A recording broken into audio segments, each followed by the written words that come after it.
All right, pod kids, welcome back to episode 5 of Office Hours with Karpf and Loge. I am Peter Loge, an associate professor in the School of Media and Public Affairs at the George Washington University, joined as always by my colleague, Dave Karpf, also a professor at School of Media and Public Affairs, George Washington University. It's Office Hours with Karpf and Loge, where you hear really depressing things about politics, because politics is so depressing. And as a bonus, we give you footnotes. So if you go to the website, peterloge.com/podcast, you can see links to all of the proof about how bad things really are. I do need to read about why. With math. And I should flag, this is episode 5. Dave and I have committed to each other. We do 6 episodes. Our first season is going to be wrapping up in a few weeks here. Thank you for the support. We're getting ratings on Apple Podcasts. We're getting texts, the occasional email. Keep them coming, because if you reward us, we'll keep doing this. So you're forewarned. How many likes and comments do we need to make this a daily podcast? What do you think? A lot. But what do you think? Can our listeners make it happen? Can they talk daily? I think I have confidence in our listeners, especially if any of them are, mattress companies looking to sponsor a podcast and paying us in crypto.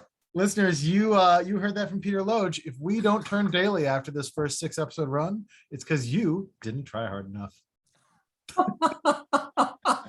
Wow, that's a thing. All right, before we get into Office Hours with Karpf and Loge, where I bring the same vibe that I do to my classroom. Classes are over, so now we're just taking this out on everybody. Yeah, on everyone. Oh, madness. All right. What do we got? The first thing I want to do. Has anything happened this week? Huh. Well, let's get it. Yeah. Let's hang on. Let's get into what didn't happen. Okay. Because 2 weeks ago, which feels like a lot longer ago than that, you boldly predicted that there's no way that Florida would go through with their punishing Disney. Of course they wouldn't, because we don't live in such a stupid world that they would actually do that. They're just going to score the points, not do it. Is that how that worked out, or do we live in that stupid of a world? Yeah, no, that world is, we're living in that world. We're living in the trailer park of madness. I thought. The political trailer park of madness. And the other is, of course, you boldly predicted that Elon Musk wouldn't buy Twitter. He technically hasn't acquired it yet. There's no governing legal authority. It's Office Hours with Karpf and Loge, where my last bastions of hope get slowly eroded away. Soul crushing in 30 minutes. I flagged that to look for a confirmation vote for the Federal Communications Commission for Gigi Sohn. That remains delayed because of 3 holdout senators. The groups led, both conservative groups and also a group led by a former Democratic senator, are pushing against her confirmation with a $250,000 plus ad buy in Nevada, Arizona, and West Virginia. That may, who knows if that vote's going to happen. The other I said to look for was the confirmation vote for the Federal Trade Commission of Bedoya. That's been delayed because Senator Bennett has COVID, but that looks like that might actually happen. Mm-hmm. We have more stuff. There'll be more stuff at the end of this episode to look for next. So stay tuned through the really depressing parts to find out how it gets worse. So this was a week, Dave. This week is on par with the first week of November 2016. The difference being that no one thought that Trump was actually going to win, including the Trump campaign. And everyone thought that Roe was going to get overturned. The debate was, and I mean, I know I talked with my class about this semester. I imagine it may come up in yours as well, but it was unclear whether they were going to have the line Roe is overturned, or whether they were going to gut Roe and have some surface like confusion about, oh, it's not really overturned. We're just allowing all these laws that outlaw abortion to stay in effect.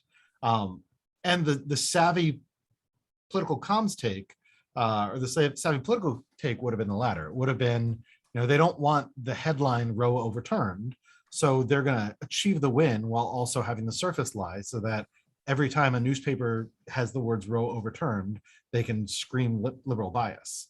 Like that seems like the savvy play. And of course, since we live in a dumber world than that, the leaked opinion from Alito goes all out and says Roe is overturned. It was the worst law that was ever passed. That, you know, everything related to it should be burned to the ground. This is the 5 alarm fire. This is the 50-year project to overturn Roe. Like they had a war plan that has lasted 50 years. We now get to find out whether they had a plan for the peace. I am sure they do not, which means that it's just going to go downhill now. I am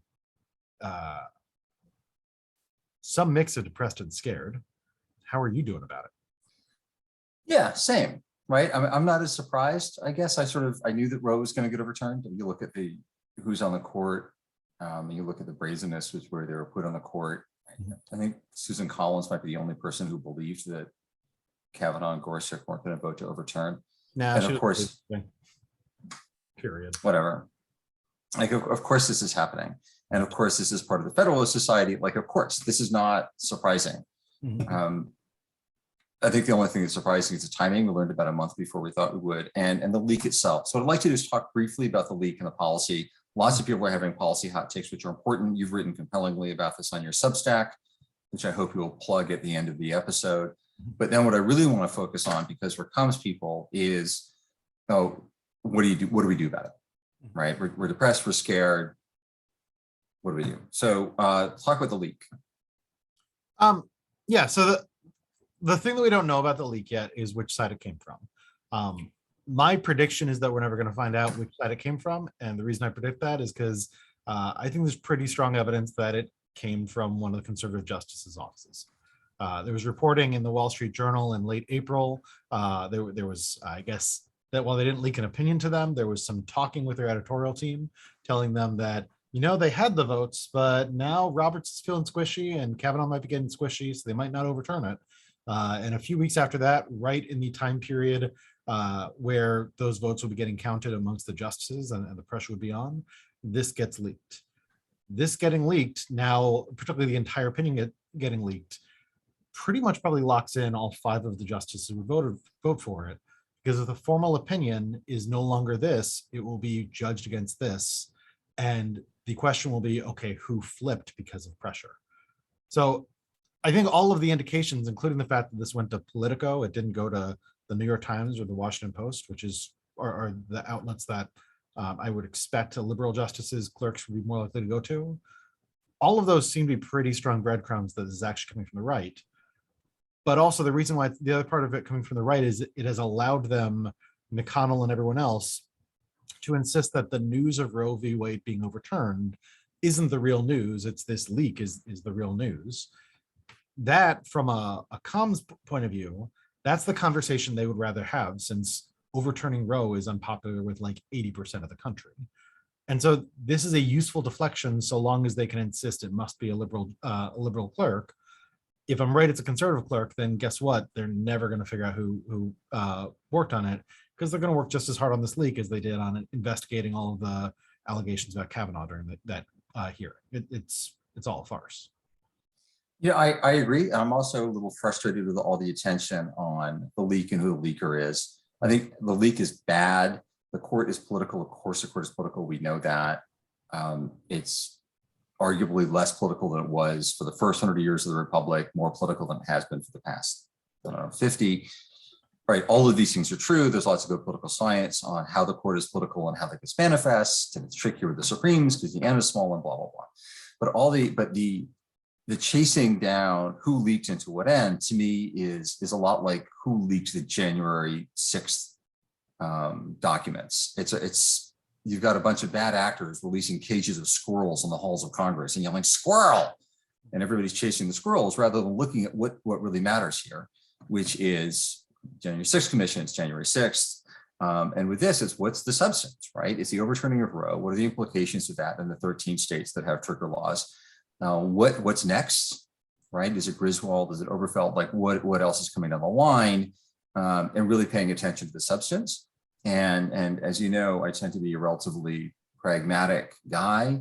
So I am less interested in the fire than I am in how to put it out, right? So Like, I really don't care who leaked this thing. What I want to know is what do we do about it? Not the leak, but the ruling. I'm going to ask you what you think you would do. I've got my opinions, but I do want to share what some on the right are saying. I'm on some pretty conservative email lists because, I don't know, I'm dumb. This is the subject line. I'm going to read the interesting parts of it. This violates basically every rule about every ethical anything about email. So the subject line is, our right to life is in jeopardy. Dun, dun, dun. The music line. There's no music in the email. Opening lines. Politico just announced that the Supreme Court is set to overturn abortion rights, and Nancy Pelosi is furious, all caps bold. This is a dire situation, fellow conservative. The right to life is in jeopardy. There's no doubt Pelosi and her far left minions are planning a full-out assault on our pro-life movement. In other words, we've won, so that's really bad. Then you click on sign the pro-life pledge. So I clicked on the pledge, and I get to the pledge is actually a donation form that's automatic monthly recurring donations.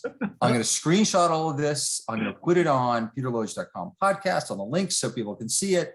So part of the right is saying, this is the call to action. In addition to sign the pledge, which is to say, write us a check, we need 100,000 signatures before 11:59 p.m. to help us fight back against the left. So that's how they're responding. What's your take, Dave? I really respect that the right-wing grifters that have treated their mass supporter base as suckers for all these years is seeing the fundraising problem that will come from having finally won their 50-year war and saying, let's bilk them one last time and make sure that it's monthly donations. I respect the way that they are committing to their ghoulishness so wholeheartedly. Like it is method acting, and just God bless you, terrible, terrible human beings. What do you think?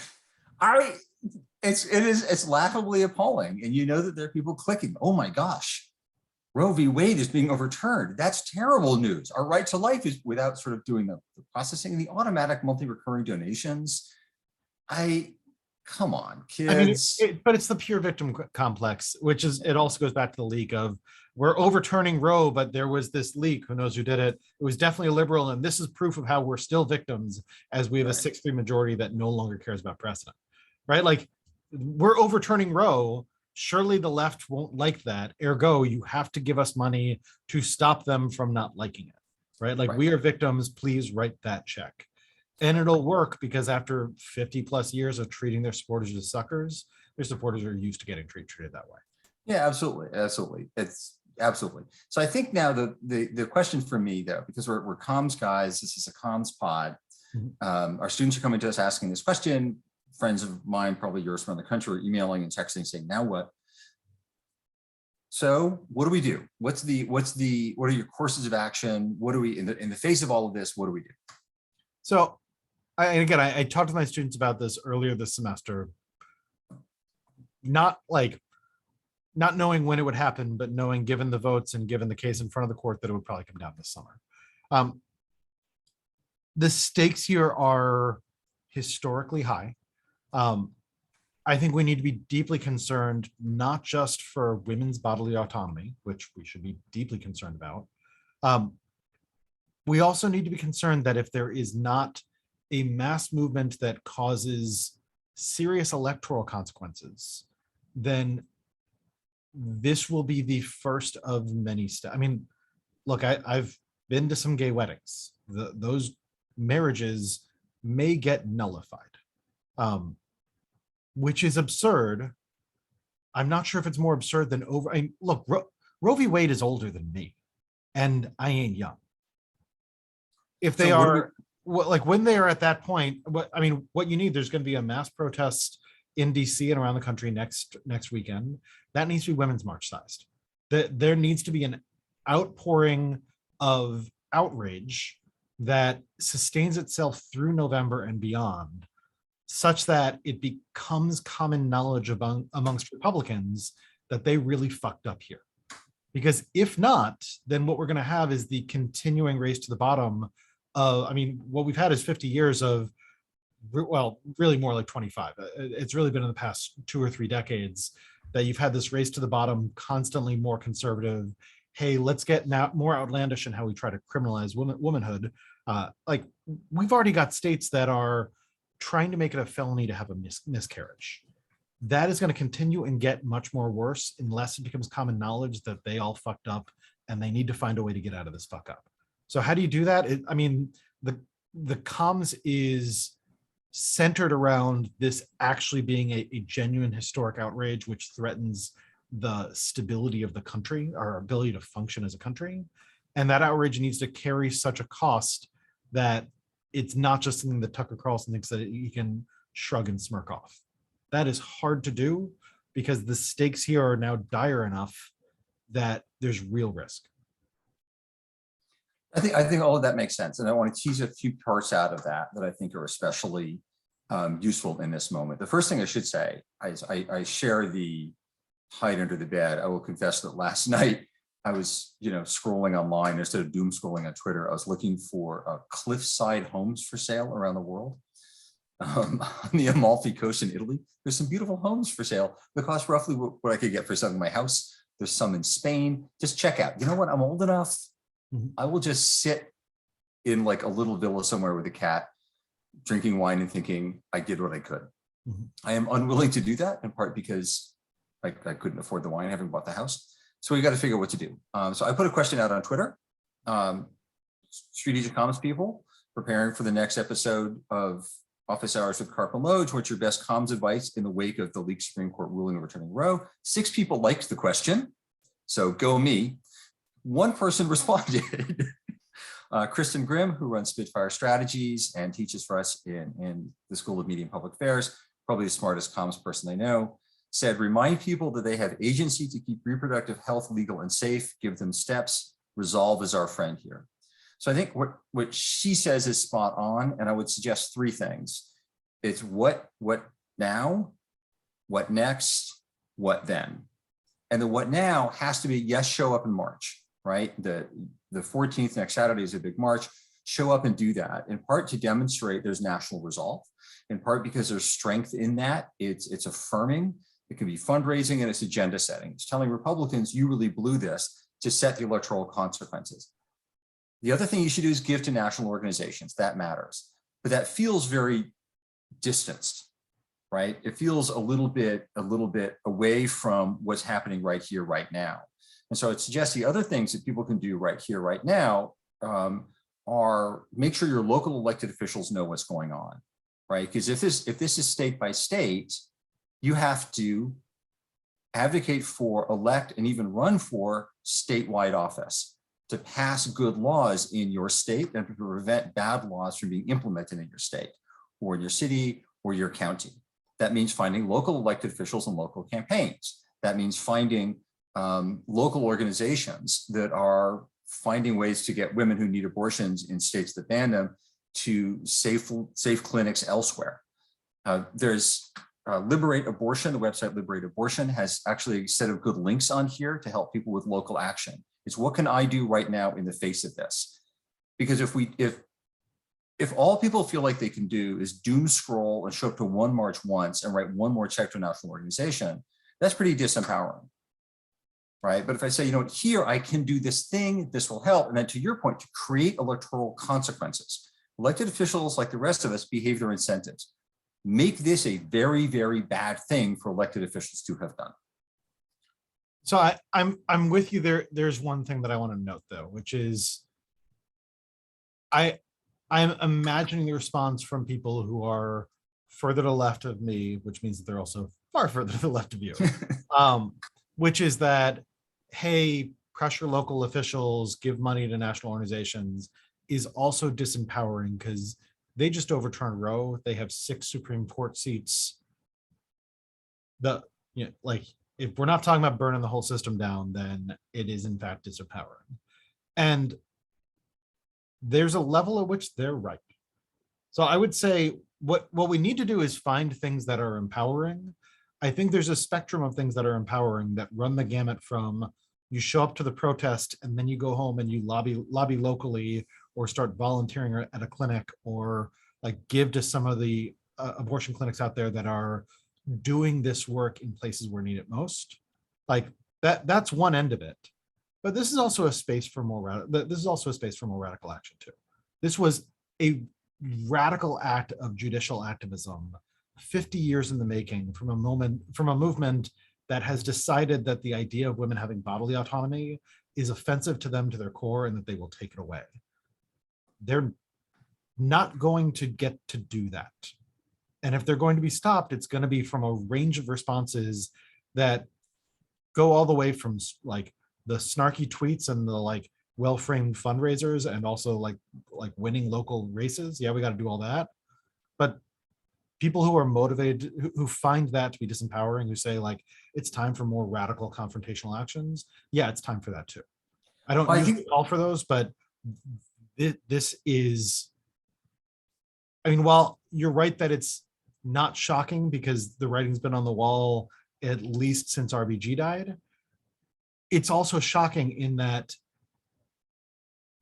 I've never lived in a world where Roe was struck down. I have lived my entire life in a world where the other side's ambitions, their grand dream was to strike Roe down. This is a different world that they have thrust us into, and how fucking dare they? That's true and honest too. No, I absolutely agree with that. I absolutely agree with that. I mean, the research on protests indicates that peaceful protests can be very, very productive and can actually move the political needle and change political outcomes. The moment they get violent, the reverse happens.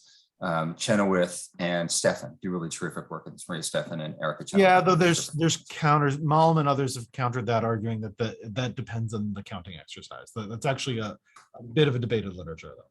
Yeah, I would think that peaceful is better. Yeah, peaceful's better. I also wonder then what next, right? If we burn it down, and then what? Okay, and then what, right? So the what now, the immediate is march, volunteer, show up, write letters, and work locally as well as nationally. Work locally, right? Don't just talk to each other on Twitter, like get out and do something. Then it's, okay, what next? And I think that what next is looking at how do we then change the structures of our republic so that the majority opinion is represented, right? At this point, we have a counter-majoritarian rulers, right? No Republican president has received a majority of the popular vote in how many decades? Well, no, George W. Bush did the second time, right?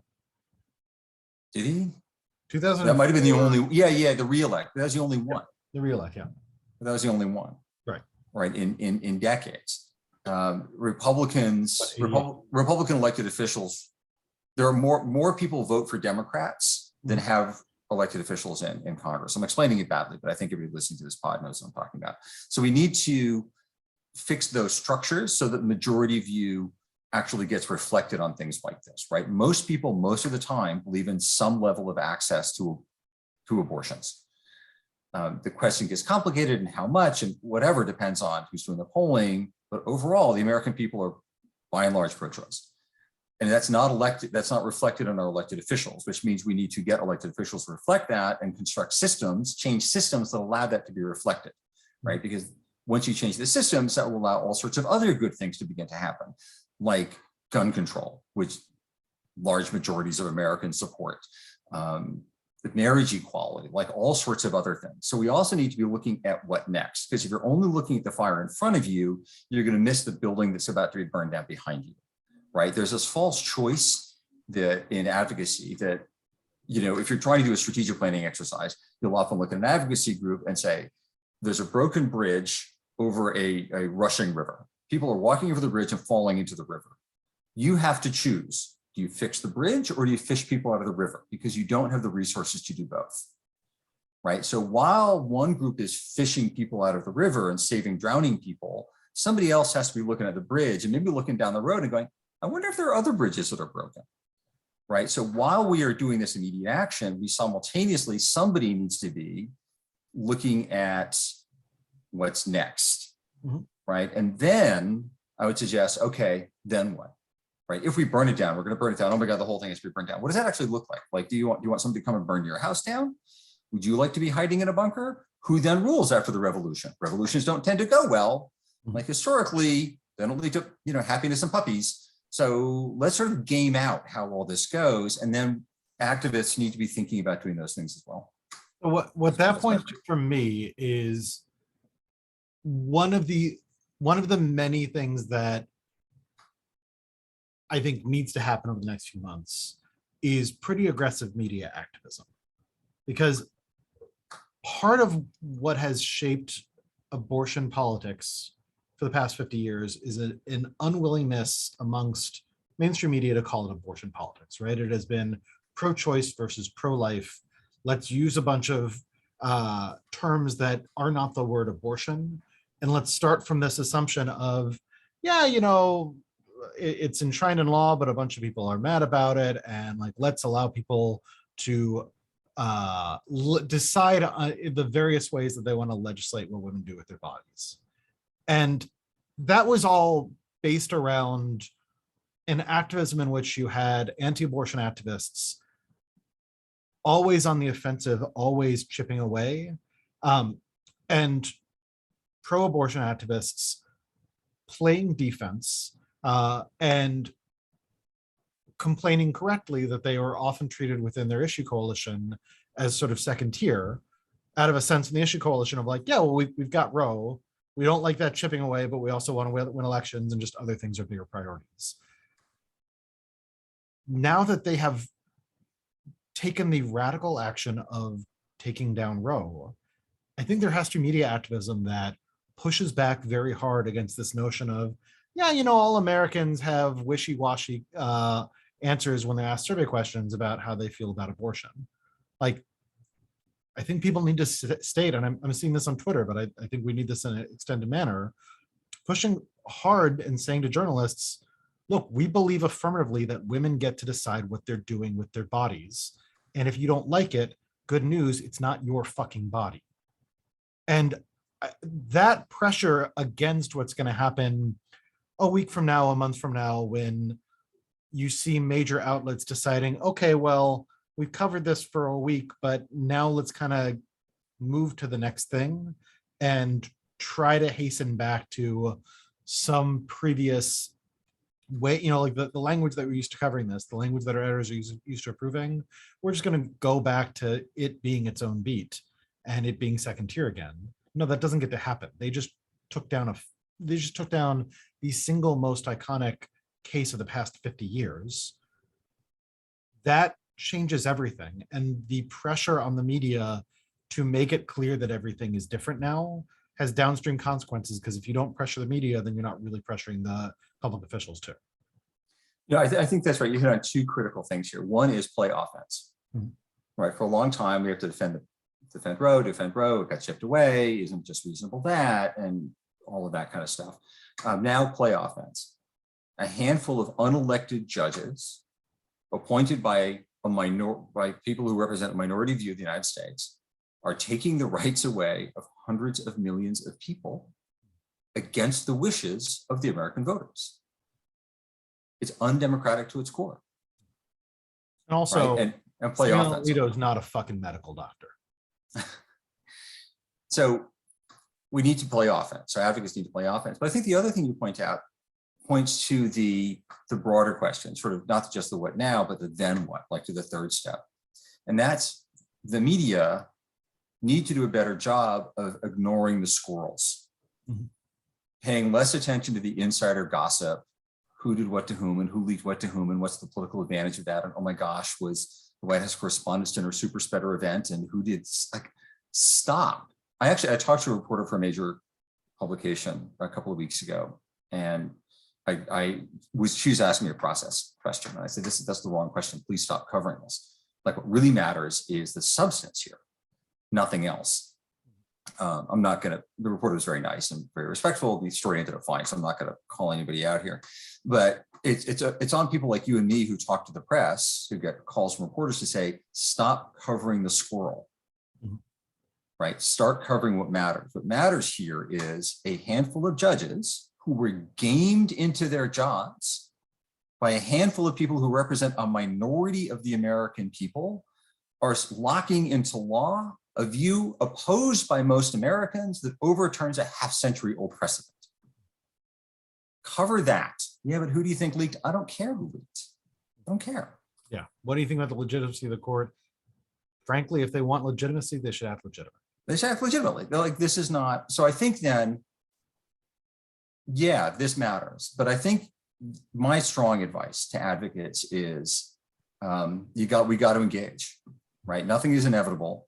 A group of people managed to create a policy position with which we profoundly disagree. Great, go create the alternative. Because the other option is surrender. I don't have enough money to buy that villa tacked to the side of a mountain.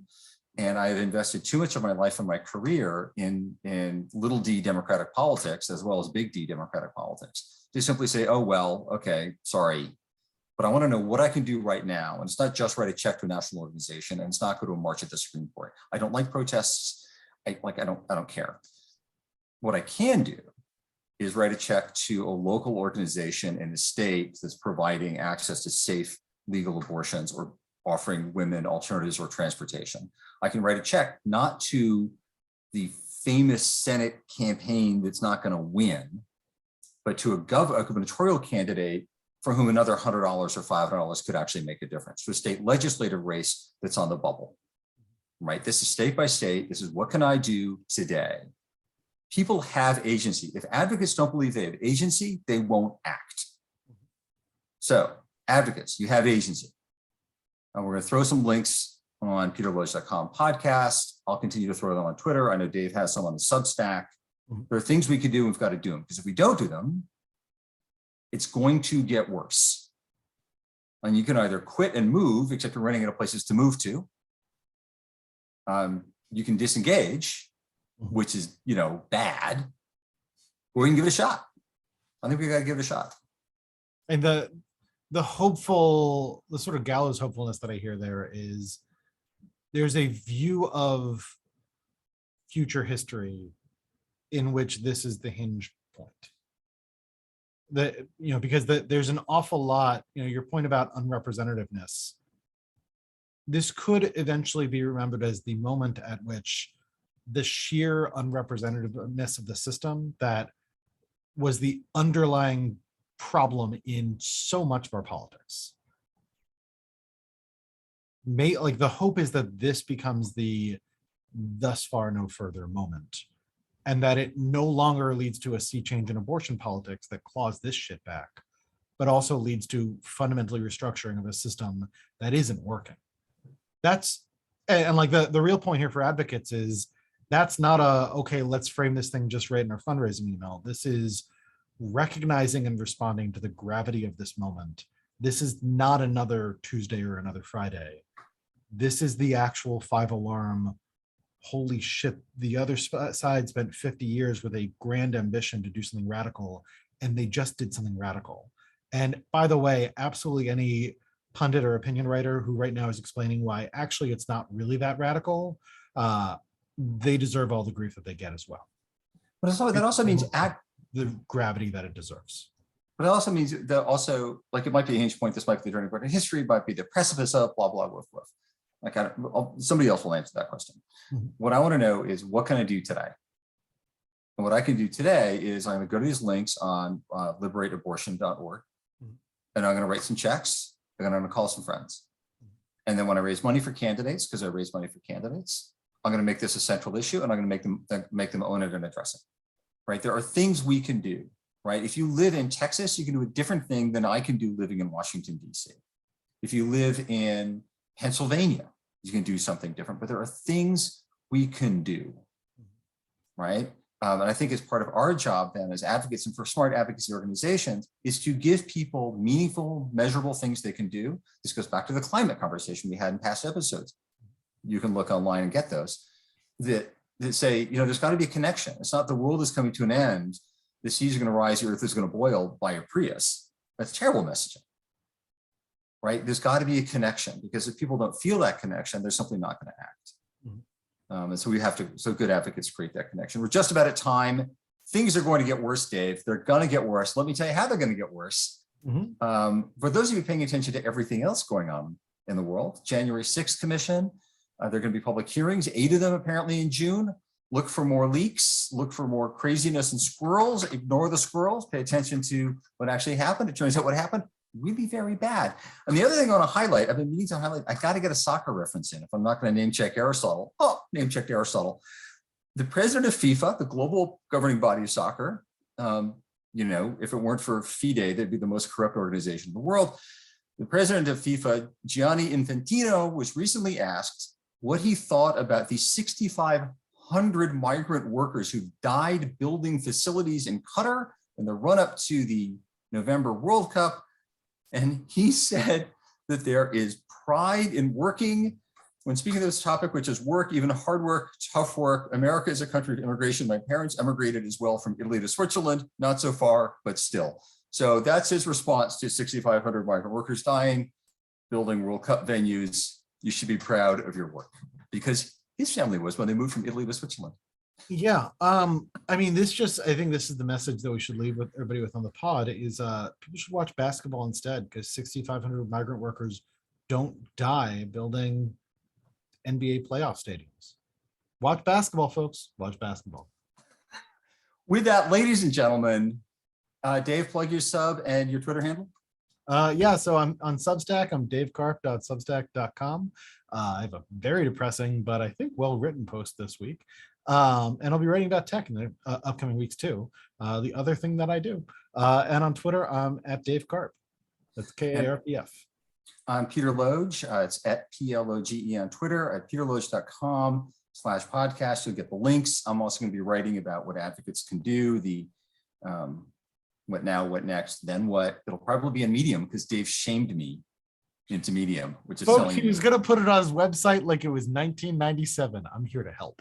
Which is, it's a blog. It's a blog. Nobody, this is crazy town. We're going to do just a tech episode where I just fully heckle you for your old tech views. You know, I saw that the Republican fundraising email I get, go to my AOL account. I've had the same AOL email address since the mid-90s. I had to talk the Maricopa County Democratic Party into getting email because I was sure it was going to be a thing. I thought you were Gen X, but you're a boomer. No, I'm Gen X. I put the first member of Congress on the internet. This is actually it's I didn't make the rules, but it is the rules. You still have an AOL address. You're a boomer. No. I think that's wrong. I think I would say we're going to agree to disagree. Listeners, write to either one of us on Twitter or email and let us know, is Peter Loge a boomer? All right. Thanks as always to our producer, Ilana Nevins. Tune in for episode 6 and we'll see where we go from here. All Good right. luck, everybody. Bye, folks.